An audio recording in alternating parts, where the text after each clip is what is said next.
యెహోవా కొరకు ఎదురు చూచువారు నూతన బలం పొందుదురు. ఈరోజు నూతన బలాన్ని మనం పొందుకోవాలంటే బలం ఎందుకు?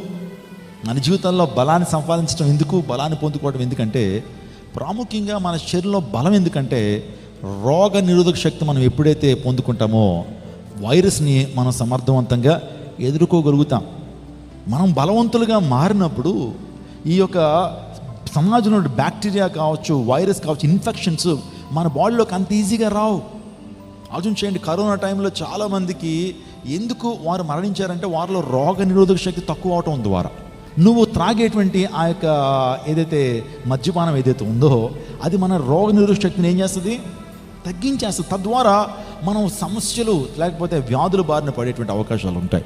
అందుకే ఆధ్యాత్మికంగా కూడా మన వాక్యం ద్వారా పొందుకునే బలాన్ని మనం పొందుకోకపోతే, దైవిక శక్తి మనం పొందుకోకపోతే, సో దురాత్మ మన మీద చాలా వైరస్ని పంపిస్తూ ఉంటాడు.